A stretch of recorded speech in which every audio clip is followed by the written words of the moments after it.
स्वातंत्र्याच्या अमृत महोत्सवाच्या निमित्ताने चला जाणूया नदीला हे अभियान राज्यभर सुरू आहे।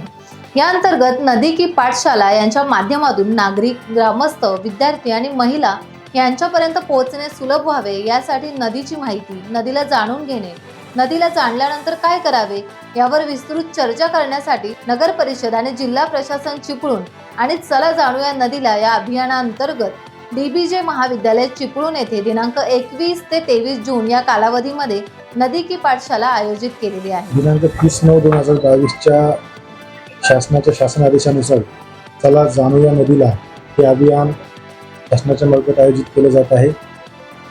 माननीय जिल्हाधिकारी हे या अभियानाचे जिल्हास्तरीय अध्यक्ष आहेत आणि त्या अनुषंगाने आपण चिपळूण येथे दिनांक 21, 22 आणि 23 जून 2024 या कालावधीमध्ये नदी की पाठशाला या अभियानाचं आयोजन केलेलं आहे।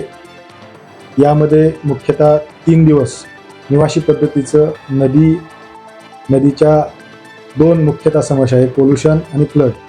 या बाबतीमध्ये त्या समस्यांच्या बाबतीत जाणीव आणि त्याच्या उपाययोजना यासाठी ही मोहीम आपण घेतो आहोत।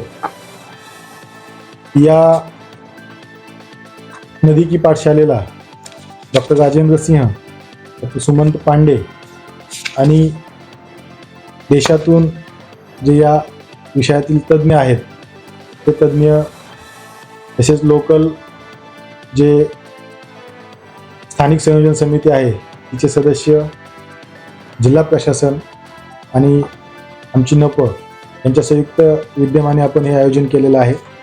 या 3 दिवसामध्ये जसं मी आत्ताच सांगितलं की आपली वाशिष्ठी आणि शिव नदी या दोन्ही नद्यांच्या ज्या समस्या आहेत आणि मुख्यतः आपण चिपळूण शहराची जी समस्या आहे फ्लड आणि पोल्युशन याबाबत अभ्यास, चर्चा आणि उपाययोजना घेत आहोत।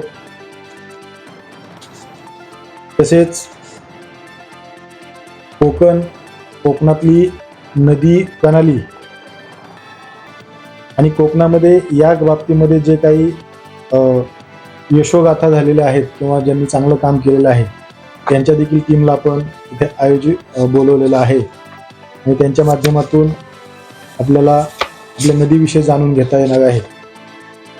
आमची अशी विनंती आहे की वशिष्ठी आणि शिवनदी काठी जे आपल्या गावच्या नदीला जाणून घेण्यास इच्छुक आहेत, म्हणजे ज्यांना या विषयामध्ये स्वारस्य आहे, अशा सर्वांनी सहभाग घ्यावा।